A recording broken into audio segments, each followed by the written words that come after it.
तो हमारी जो है बीच में किसी कारणवश जो क्लास जो थी वो बंद हो गई थी। आइए हम वहीं से शुरू करते हैं जहां से हम चर्चा कर रहे थे। तो बात चल रही थी शून्य करार की। शून्य करार की बात यहाँ पे चल रही थी। शून्य करार शुरू से ही क्या है, बेकार है। ठीक है, यह करार कानून की नजर में कूड़े के बराबर है। ठीक है, यह पैदा होते क्या है, मर्त होता है। इसे आप कभी भी कोर्ट से लागू नहीं करवा सकते। तो जो शून्य करार जो है कूड़े के बराबर है, शुरू से ही बेकार है, शुरू से ही क्या मर्त है। ठीक है, पैदा होते ही क्या है, मर्त है। इसे आप कभी भी कोर्ट से लागू नहीं करा सकते। क्यों लागू नहीं करवा सकते, इसके उदाहरण देखिए। ये शून्य क्यों है करार?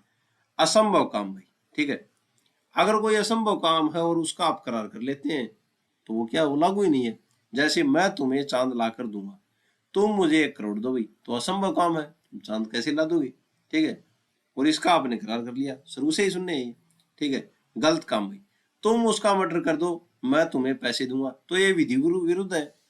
ये करार कर ही नहीं सकते आप, क्योंकि शुरू से ही विधि विरुद्ध है। पागलपन, किसी ऐसे व्यक्ति के साथ करार जिसे सही गलत का पता ही नहीं हो। पागल व्यक्ति, तो पागल व्यक्ति से करार शुरू से ही शून्य। फिर रोक टोक, किसी को शादी करने से रोकना, तो शादी करने का अधिकार सबको है। यहाँ व्यापार करने से रोकना, यह व्यापार करने से रोकना, तो व्यापार करने का अधिकार भी सबको है, आप ये नहीं कर सकते। तो ये करार भी क्या, शुरू से ही शून्य। फिर है बाजी जुआ, सट्टेबाजी वाले करार कानून में शून्य होते हैं। ठीक है, तो ये कानून के खिलाफ है, तो ये शुरू से ही शून्य हो गए। तो ये कुछ उदाहरण थे भाई। ठीक है, तो शून्य करार शुरू से ही क्या है, मर्त होता है।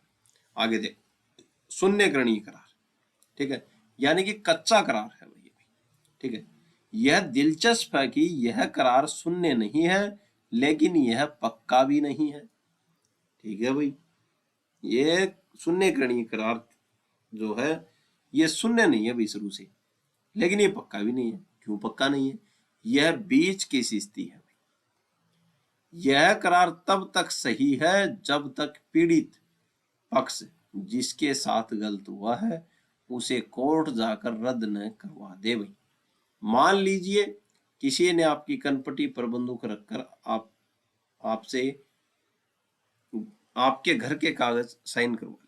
आपके कनपटी पे बंदूक थी, आपने करवा दी, तो आप पीड़ित हो गए। ठीक है, अब कानून कहता है कि यह करार शून्य करणीय करार है, क्योंकि आपने साइन तो कर दिए। अगर आप चुप बैठे रहे तो वो घर उसका हो जाएगा। अगर आप चुप नहीं बैठे तो करार क्या है, वो कच्चा ही करार है भी, उसको जाके रद्द करवा सकते हैं, उसको शून्य करवा सकते हैं। अगर आप चुप रहते हैं तो घर उसका हो जाएगा। ठीक है, लेकिन अगर आप कोर्ट जाकर कह दें कि मुझसे जबरदस्ती साइन करवाए गए हैं, तो कोर्ट उसे शून्य कर देगा भाई। ठीक है, आगे बात करते हैं भाई। शून्य करार शुरू से ही शून्य, शून्य करणीय करार कच्चा करार है अभी। ठीक है, आइए आगे बात करते हैं। शुरू से शून्य नहीं है शून्य करणीय करार। करार के बेकार भाई। अब करार जो है शून्य करणीय है, वो अविधि मान्य होने के 6 कारण होते हैं भाई। क्या क्या कारण है? 6 कारण। तो करार शून्य होने के 6 कारण होते हैं। विधि मान्य, अविधि मान्य होने के करार जो है वो अविधि मान्य, यानी कि विधि उसको मान्य नहीं करती, शुरू से ही शून्य है।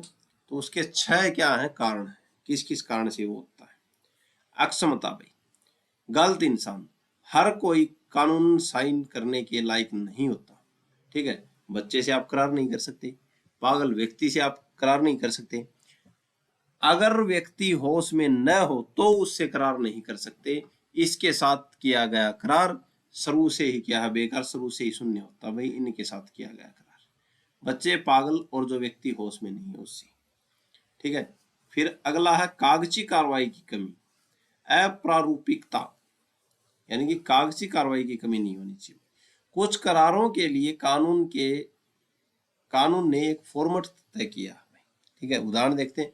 अगर आप 100 रुपए से महंगी जमीन बेच रहे हैं तो सिर्फ बोलकर काम नहीं चलेगा। आप ये नहीं कि मैंने जमीन इसको बेच दी। ठीक है, अगर 100 रुपए से महंगी जमीन बेच रहे हैं तो बोलकर काम नहीं चलेगा, उसे लिखना होगा भाई, और रजिस्ट्री कराना जरूरी है। अगर कागज अधूरा है तो करार क्या हो जाएगा, अमान्य हो जाएगा। तो कागजी कार्रवाई की कमी नहीं होनी चाहिए, अगर कमी है तो करार क्या हो जाएगा, शून्य हो जाएगा। अवैधता यानी कि गैर कानूनी काम, आप ऐसा कोई वादा नहीं कर सकते जो कानून के खिलाफ हो। नियम, लोग आपस में ऐसा कोई समझौता नहीं कर सकते जो जनता को नुकसान करे। तो आप गैर कानूनी काम के लिए करार नहीं कर सकते, वो शुरू से ही क्या है, शून्य है। उदाहरण, दो लोग मिलकर तीसरे को पीटने का करार कर रहे हैं, तो करार थोड़ी है, गैर कानूनी है बात, तो वह शुरू से ही क्या है, बेकार है, शून्य है। आगे बात करते हैं। चौथा है भूल या त्रुटि, गलतफहमी। जब दोनों पक्षकार किसी एक ही चीज पर सहमत न हो, ठीक है, तो दोनों में पक्षकारों का एक ही चीज पर सहमत होना जरूरी है। अगर दोनों ही सहमत नहीं है और फिर भी करार हो गया तो शून्य शुरू से ही। मरमभूत भूल भाई, बड़ी गलती हो गई भाई, मैं नीली कार बेच रहा था, आप सोच रहे हैं मैं काली कार बेच रहा हूं, यह दिमागों का मिलन नहीं हुआ, इसलिए करार शुरू से ही गया शून्य। अमरमभूत भूल यानी कि छोटी गलती, आप घर खरीदने गए भाई, ठीक है, घर खरीदने गए, आपने सोचा दीवारें एकदम नई है, आप घर खरीदने गए थे और आपने घर देखा, आपको लगा कि दीवारें एकदम नई है, पर उनमें छोटे छोटी क्या थी, दरारें थी भाई, ठीक है, छोटी क्या थी, दरारें निकली भाई। यह आपकी गलती है, क्रेता सावधान, ठीक है।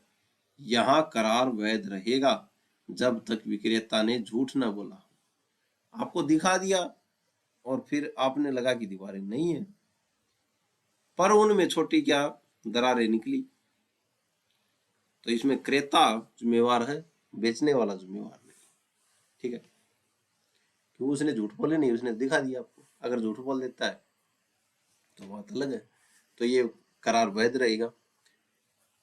परपीड़न यानी कि डराना धमकाना, अगर आपने किसी की कनपटी पर बंदूक रखकर या डराकर साइन करवाए तो वह करार शून्य करनी होगा भाई, ठीक है। यानी जिस व्यक्ति को डराया गया है वह चाहे तो कोर्ट जाकर उसे रद्द करवा सकता है, ठीक है। प्रतिफल का अभाव भाई, बदले में कुछ नहीं भाई, कानून कहता है मुफ्त में कुछ नहीं होता, प्रतिफल जरूर होना चाहिए। हर करार में दोनों तरफ से कुछ न कुछ मिलना चाहिए।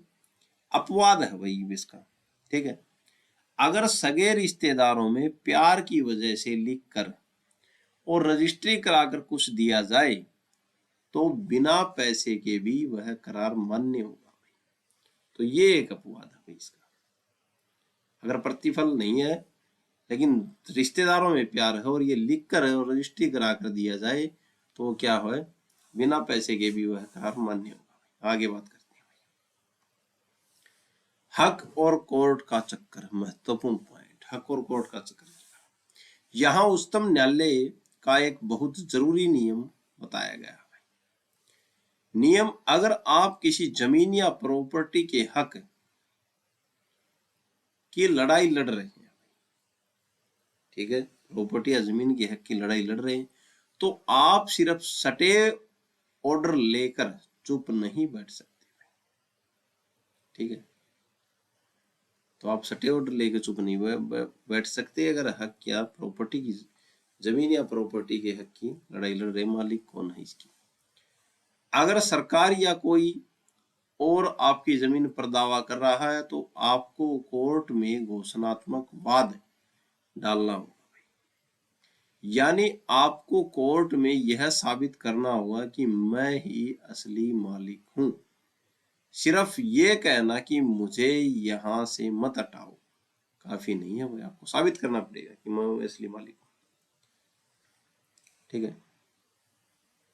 अब संविदा के लिए ये बातें बताई थी, कौन कौन सी, इंसान सही होना चाहिए, अक्षम न होना चाहिए, कागज सही हो, औपचारिकता हो, काम सही हो, ठीक है, अवैध न हो काम कोई भी, बात साफ हो, भूल नहीं होनी चाहिए, मर्जी अपनी हो, दबाव न होना चाहिए, और बदले में कुछ मिले यानी कि प्रतिफल होना चाहिए। तो आज आपके सामने अलग अलग टॉपिकों में बात हुई, बहुत अच्छे अच्छे टॉपिक थे, आपको पेपर में हूबहू देखने को मिलेंगे। आज के लिए इतना ही, और चैनल को लाइक करें, सब्सक्राइब करें, जहां तक पहुंचाने की कोशिश करें वहां तक पहुंचाएं, और ज्यादा से ज्यादा संख्या में अपने साथी मित्रों तक चैनल को पहुंचाएं। आज के लिए इतना ही, धन्यवाद धन्यवाद।